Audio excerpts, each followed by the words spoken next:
musaza wanjye mukurikira bwa kabiri, ariko shimye Imana iyi ni inshuro ya gatatu agiye gusengera. Ashishwe gukora ikomeye mu gihe cy'ubuzima bwawe bwose, imbaraga z'Imana arizo zizakuyobora.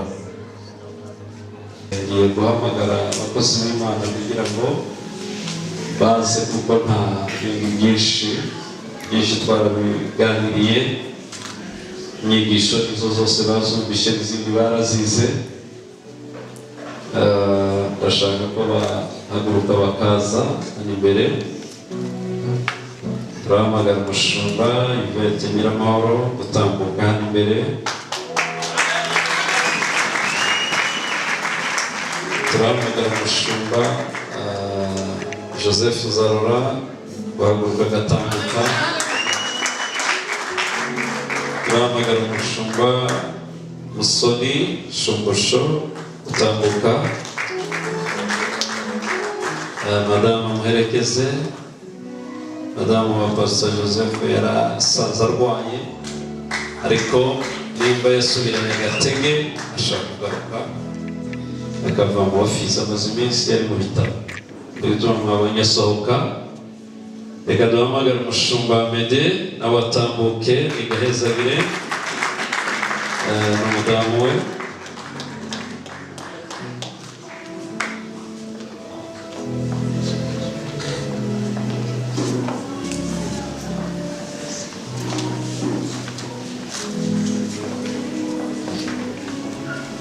Mbere yo kugira wenda ibindi byinshi tuvuga, abatumaranye igihe cy'imyaka bamwe 7, abandi bajemo hagati, wenda ubuhamya umushumba wabo nabatangira. Bakoze igikorwa kitapfa gukora undi muntu muri iki gihe, ngo abyemera bikore. Mubatera amashyi babaye bizigirwa muri uyu murimo. Imana ibagirire neza.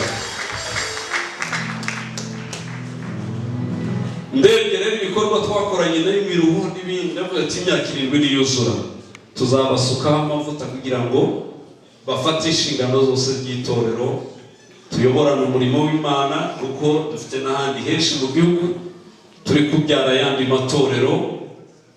Bamwe ntibaje biburasitswa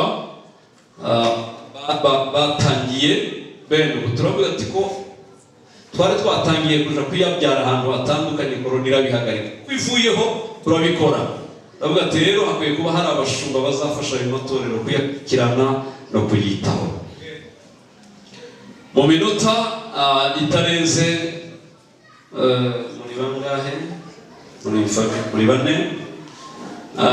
Mu minota itarenze 10 cyangwa 12,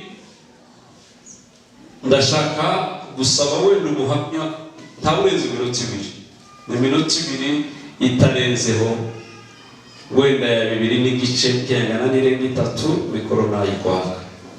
Ndashaka kubona abantu bo muri iyi miryango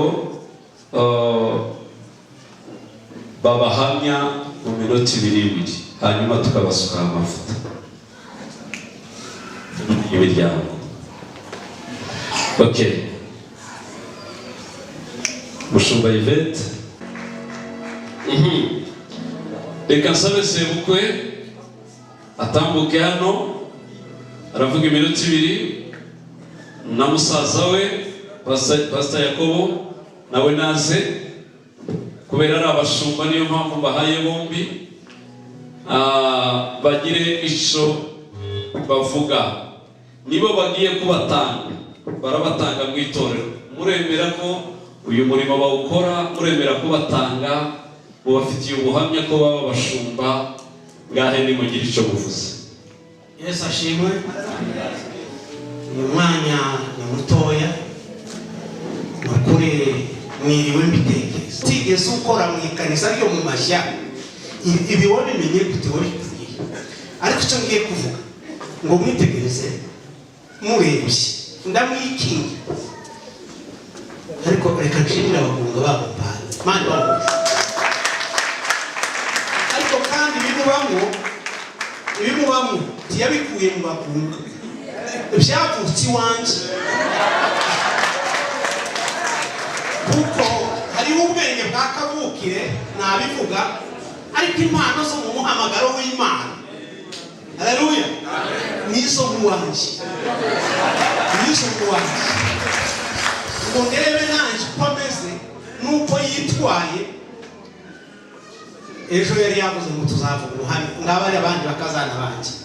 Ni ukuri ibintu by'Imana biba mu bantu bo mu wanjye byamvuye n'abakobwa nabo barabifite, bariko baranabyara izo mbana. Uyu mukobwa uyu ese mvuze gutyo ndamusuzuma, uyu mwana wanjye turi kubivugana n'umugore wanjye nguyu, njya sinzi kuvuga ngo umudamu, turi kubivugana tukavuga ngo ariko ese ububwenga abubwenga agira ububwenga umva kera ububwenga ko cyagihe yaje ari k'umuntu gusa, ariko nsanga ni umunyabwenge, ni umujyanama. None icyo mvuze hano nanjye arakwiye rwose kumusengera.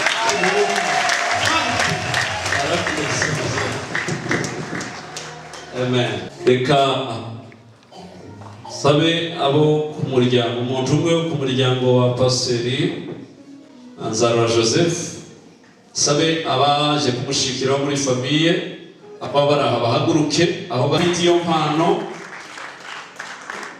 Umwe yahamya ko ari umushumba afite iyo kumva ubuhamya imiryango yabo baturutsemo. Joseph ni musaza wanjye mukurikira bwa kabiri, ariko nshimye Imana iyi ni inshuro ya gatatu agiye gusengerwa. Numva 2007 yasengeye ku bwarimu, 2011 asengerwa ku pasiteri. Iyi ni inshuro ya gatatu agiye gusengerwa. Nshimye Imana. Hanyuma ikindi nshimye Imana, Nzarora yabaye umukozi w'Imana kuva kera. Ndabyibuka twabaye imfubyi turi bato, niwe mukuru namukurikiraga bwa kabiri, niwe mukuru yari afite imyaka 7 ndakeka, ariko yagiye adufasha mu bintu byinshi bitandukanye. Yatubereye nk'umubyeyi, urumva niwe wari udukuriye, twari dusigaranye mu rugo, atuyobora mu murimo w'Imana, turirimba muri korali y'abana, atuyobora, ariwe muyobozi wa korali, ariwe perezida wa korali, akurira muri ibyo bintu. Ubu ntabwo bintunguye, numva nshimye Imana mu mutima wanjye kuba yamugushuka n'ibintu byiza.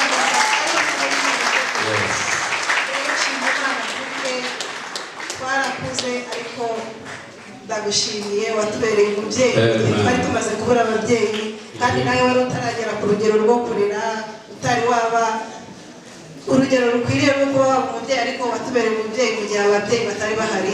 Ndabigushimiye rero kuba yarabashije kudukurikirana muri ubwo buzima twari tubayemo bw'ubupfubyi butoroshye, ariko twarakuze. Ndakeka nyuma yanjye hari abandi babiri, ariko twese twarakuze, bose babaye ababyeyi, babaye abamama, bafite ingo zabo barubatse. Nshimye Imana ku bw'ibyo. Rero umurimo wari utoroshye, ariko ndatekereza ntabona byinshi navuga, ariko bike ni uko nshimye Imana akomeza akure yaguka, akuze umurimo w'Imana. Murakoze. Amen. Amen. Amen. Haleluya. Haleluya. Haleluya. Mwami Imana yacu nashimwe. Turanezerewe n'ukuri cyane cyane cyane cyane. Haleluya. Haleluya. Ndanezerewe cyane, ndabashukuje mu izina ry'Umwami wacu Yesu Kristo, umwami w'amahoro, abambera umugisha mwinshi. Ndanezerewe kubwa umukozi w'Imana Fred, mama we n'umubyara wanje uri uhagaze hariya. Mana yanjye, abantu benshi bari hano ndabazi, ntabwo nabavugaho mwese. Ngiye kuvuga kuri Musoni. Yego. Umugabo akambara akikwiza, yabaye umukristo kuva ari umwana, kuva yamenya Kristo kugeza ubu. Ndagukunda, wambereye imfura cyane, yubashye Imana kugeza ubu. Musoni turagendana muri urwo rugendo. Ikindi kintu nongeye kubabwira, hagati aho ejo bundi 2021 umutware wanjye yitabye Imana. Yitabye Imana. Musoni yabaye umugabo mu rugo rwe, aba umugabo mu rugo rwanjye, akajya afata imodoka akagenda agapakira ibiryo akanzanira. Amenya ko abana banjye bize cyangwa batize, amenya ko abana banjye bariye cyangwa batariye, arabimenya akabisiga. Naba ntamuhamagaye ngo mubwire ngo hari ukuntu bimeze ngo nkabona Musoni araje. Musoni ni umukozi w'Imana, Musoni ni umugabo mwiza, Musoni ni umuntu mubonye nk'umushumba mwiza, mbahaye ubuhamya nka mushiki we, ni imfura cyane, akunda Imana, yubaha Imana, ashaka muri we abashaka umurimo w'Imana waguka utera imbere. Musoni kumubabwira bwakwira bugake. Urakoze. Ntabwo namubabwira Musoni ngo birangiye. Urakoze. Ariko ni umuntu w'Imana, ugendanye n'umukozi w'Imana muzima, afite umugore muzima kandi. Urakoze. Kubera Imana amashyi. Nari mfite ikibazo, abanyamutara rero n'abanyamurenge, abo bantu ni ukuvuga ntubagare, bageraho bagakubitamo n'inka. Ni igitangaza. Nanjye mfite inka bambaye umutara, bari bishimye. Hanyuma famiye ya kwa Mede abahari nibahaguruke, bo muryango wo kwa Mede bahaguruke. Yes, umwe murimo ashobora kuza akagira icyo avuga,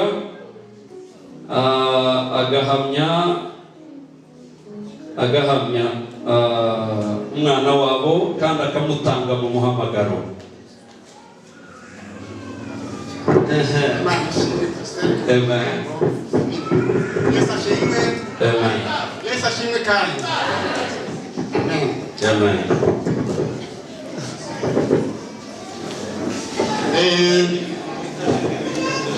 Bavandimwe bakristu, twebwe turaba abakatolika. Rosa Ngonas.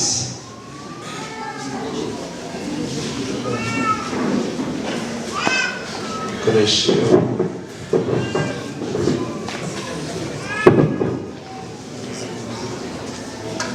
Umugabo mubona Amede ni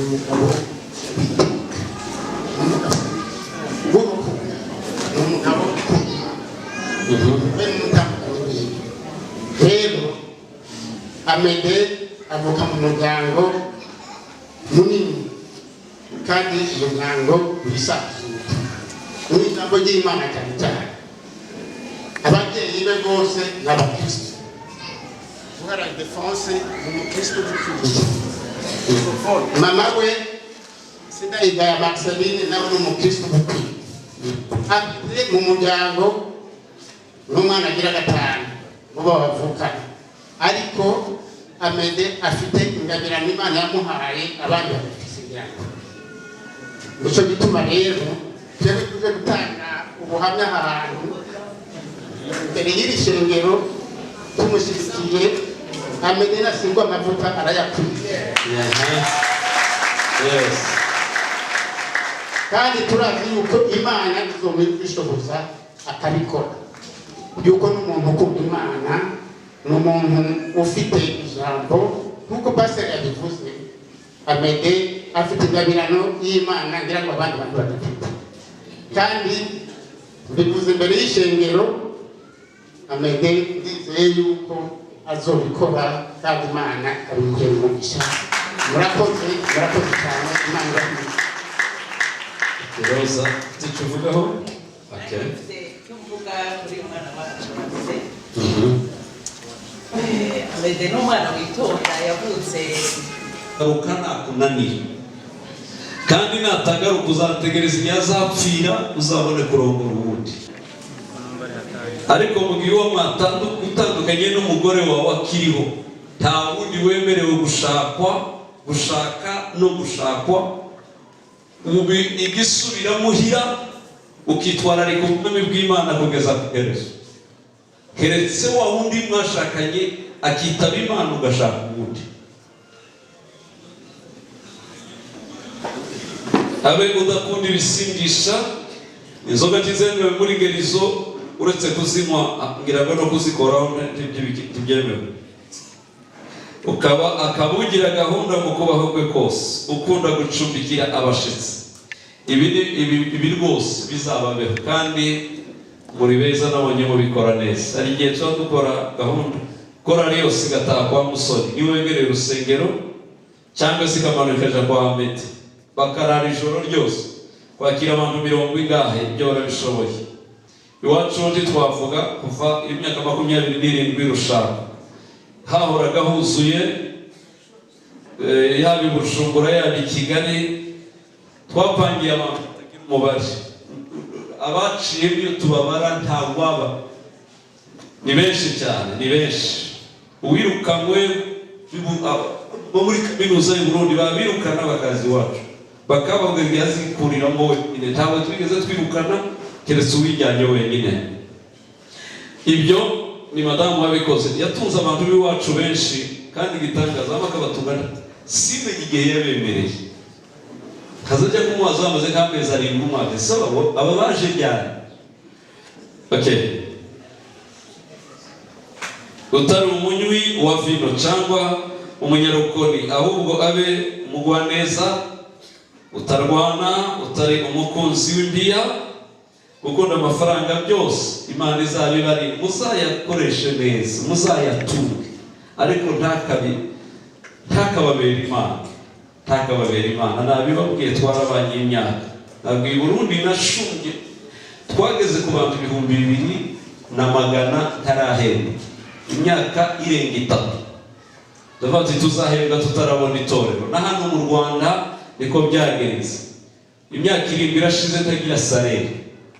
Vuga ngo sinzahembwa tutarubaka urusengero kugeza uyu munsi. Ubwo se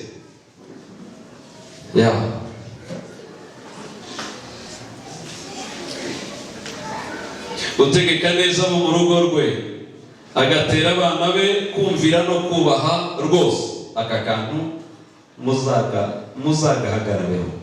Narabibabwiye inshuro nyinshi, cyo gutuma njye navuze ngo iyo amateraniro ya hano atabaye ay'iwanje arakomeza. Lockdown yaba yafunga, igiterane kikaba iwanjye. Hari n'abazaga kureba ngo hari haba igiterane ngo haramo abantu benshi, ngo baze umunsi umwe mu ijoro kureba kingahe muri hari uwo hanze muri murebe nabi iwanjye. None aya majwi tujya twumva nayo muzimwe gusa, nayo muzimwe rwose. Kubatera abana be gukunda Imana, muzashira imbaraga iwanyu usumba na hano, nimuve iwanyu mubone kuza hano. Mbese utazi gutegeka bo mu rugo rwe yabasha ate kurinda itorero ry'Imana? Ikibazo gikomeye. Kandi ndakwiye kuba uhindutse umukristo vuba. Reka ndekeraho. Ibyo birasobanutse kandi birumvikana, mwabyumvise.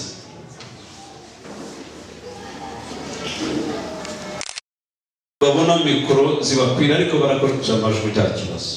Bakoresha amajwi yanyu, ngiye kubasomera iyi ndahiro kugira ngo byihute, hanyuma muragenda mubyemera gusa. Icyo muje gukora nyuma murabisibira.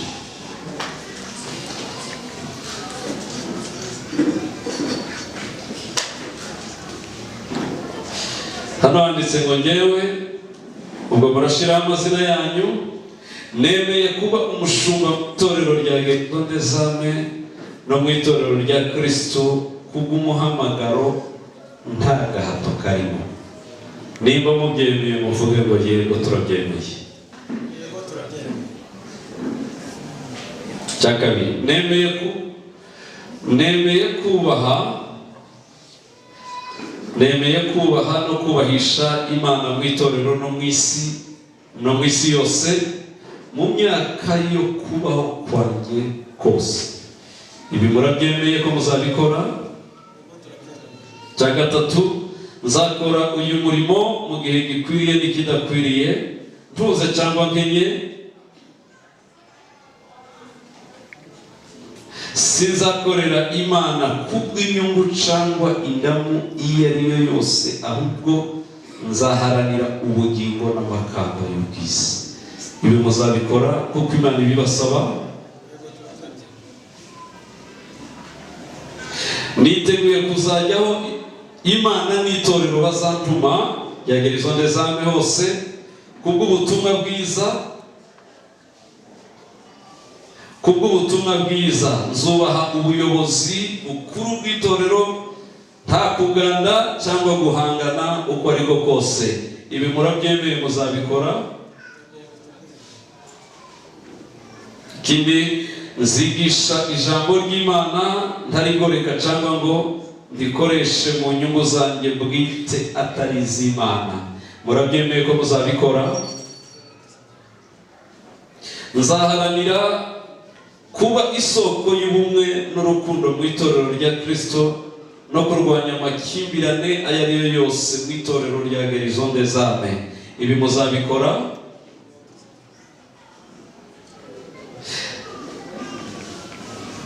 Nemeye ko ntakizantandukanya n'urukundo rwa Kristo, nibinansaba kubizira nzemera nzire ubutumwa bwiza. Murabyemera ibi?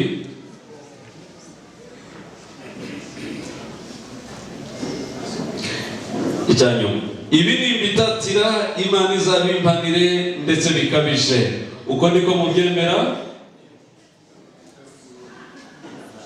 Hanyuma birangiza bivuga ngo Imana izabimfashemo. Iki murabyisubiramo n'amajwi yanyu. Imana izabimfashemo. Mubakomera amashyi. Sabe aka gatapi bagatambike aha gutya. Protokolo mudufashe mugatambika hariya gutya gahagaze uku. Okay, uko.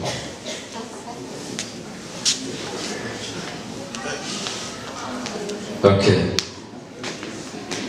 Sabe ibikoresho bikoreshwa sinzi aho biri waba bifite umudiyakoni.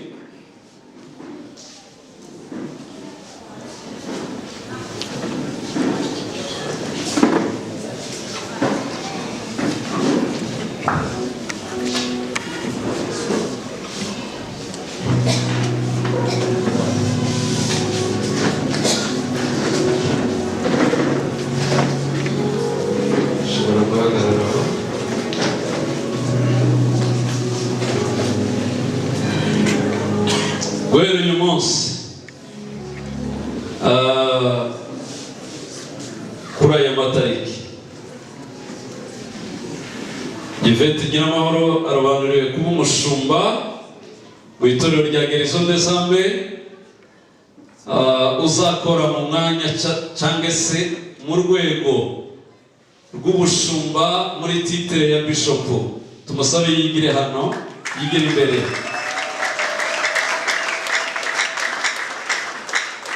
Guhera kuri iyi tariki y'umunsi wa none uri hejuru,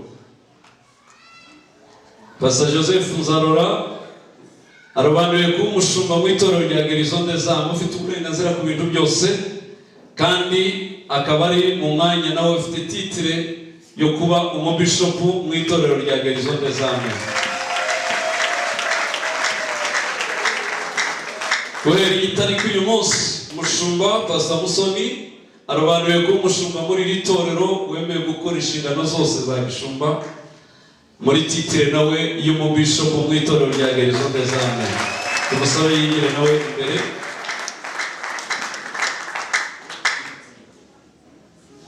Okay, aba ko ari batatu rero tubanza gusengera, hanyuma tubone gusengera n'umushumba ugiye guhabwa inshingano za mbere zo kuba umushumba muri iri torero rya Gerison des Âmes hano Karumo.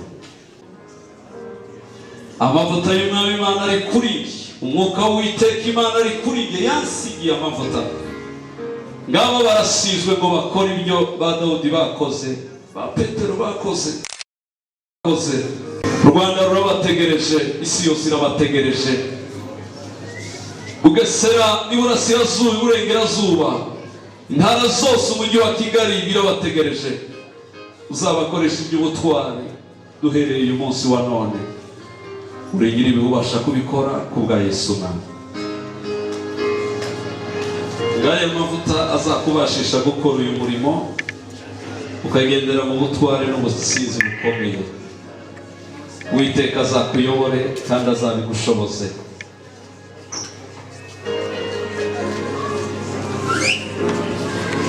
Imbaraga z'amavuta zikubeho uzabashishwe gukora bikomeye mu gihe cy'ubuzima bwawe bwose. Imbaraga z'Imana arizo zizakuyobora. Sabe Aroni ari he? Haleluya, haleluya. Dusitseho aya mavuta agaragaza gusigwa kugira ngo uzasohoze umuhamagaro Imana yagushizeho. Azagufasha gutsinda no kurwanya intambara zose, kuko ijambo ry'Imana Imana yansigiye biriza ubutumwa kandi bagushwe bose bayizicike bagarura mu gutwara no mu bushobozi Imana ibuhamagariye mu izina rya Yesu. Abazanye bose bahabwa imbaraga, bagendere mu mbaraga. Abakozi bawe bakwiriye iryo zina, baheshe izina ryawe icyubahiro, baheshe itorero ryawe umugisha, mu izina rya Mwami wacu Yesu Kristo. Reka bahaguruke sabe umushumba Amede apfukama aha. Uyu munsi birasohoye kubwe, tugukomeye amashyi mu izina rya Yesu. Amen, amen, amen. Abashumba bakiraha kugira nanone ngo tubisoze vuba, mutanga akayiraha gusa abashumba mujye hejuru. Sabe abakuru b'itorero, vice representant wa Guérison des âmes, kuko niwe twatangiranye umunsi wa mbere. Inama ya mbere ni muwe mu rugo yagire kumufasha, ariko muri iyi minsi yatsimbuwe.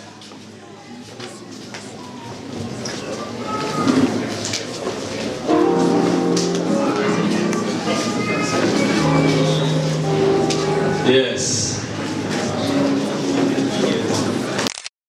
Okay. Abangaba reka guhera uyu munsi Bishop Musoni igira hano imbere. Guhera iyi tariki ni umushumba n'umubishop muri iri torero, ariko kandi niwe urebera Guérison des âmes iburasirazuba n'amajyepfo. Muri iki gihe amatorero yaho hantu hose azabarebwa niwe umushumba umubishopu ureba amajyaruguru n'iburengerazuba. Amatorero yo Guérison des âmes aho dutegura gutangira naho yeba bidusaba niwe uzahakurikirana agatangira kugeza amatorero akomeye. Arigo umugisha Bishop Yvette Nyiramakuru ni umubishop uzangana n'umujyi wa Kigali. Uri mu mujyi wa Kigali ariho bareba muri Kigali ahereye na hano n'umujyi wa Kigali. Iwe azaba akorera aho ngaho. N'ubu twese dushobora guhinduranya, dushobora kugenda dufashanya mu buryo bumwe n'ubu. Pasiteri Amede asanzwe ari umunyamabanga muri komite executive, ariko nanone ni n'umushumba we ukorera hano muri Karumuna, ushinzwe administration y'itorero hano. Niyo mirimo ye akorera hamwe muri iri torero. Imana ibaho umugisha. Guhera uyu munsi murebe u Rwanda rwose, murenze aho murebe n'isi. Guérison aho itaragera nimwe yari itegereje. Abakuru b'itorero, imirimo y'Imana kwagura hano no gufasha abangaba muri izo ntara, Imana izabibafasha namwe kubikora kuko n'ubundi mwabikora. Reka nsabe bose bahindukire bajye gukata biriya bintu biri hariya babitunganye, bababwire uko babidukorera. Karibu mutambuke hariya mwese.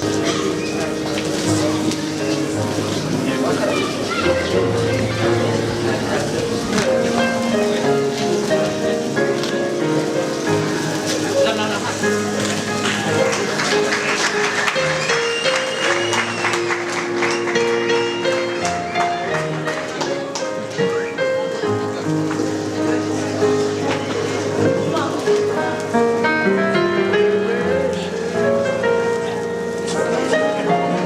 babikore vuba.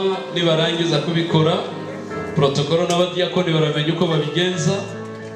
Hanyuma protokolo bari gukora ibyo, n'abandi turaje gusaba alarme iradufasha hano.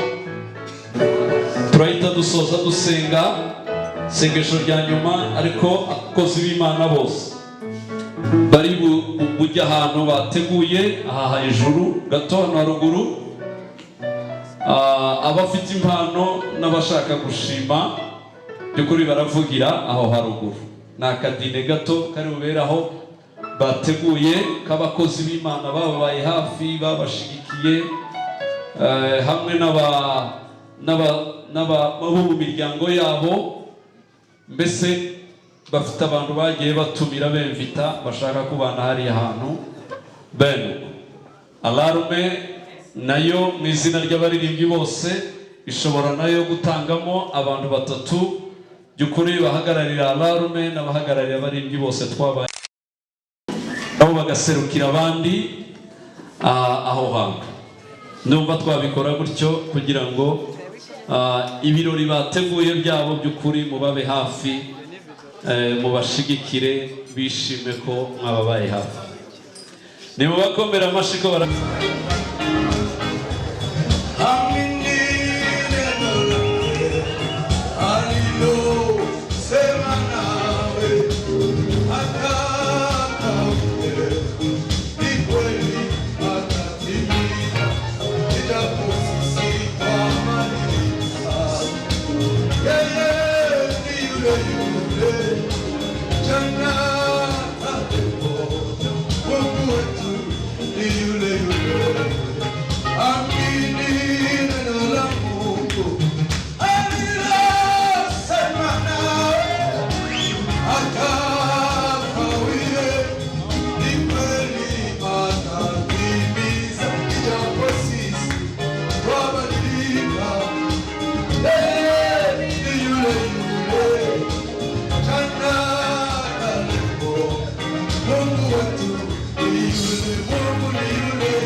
kugira ngo umurimo wayo ukomeze wamamare. Uyu munsi nayo yabahaye izi nshingano. Iya Mana ya kera yabaye Ibrahimu na Isaka, yayindi yahamagaye Ibrahimu, ni nayo uyu munsi nawe yabahamagaye. Mwe gusa mwizere ijambo ryayo ryavuganye nawe. Dove la forma della connessione, geminando la forma e da opera vita forma. Alleluia, alleluia.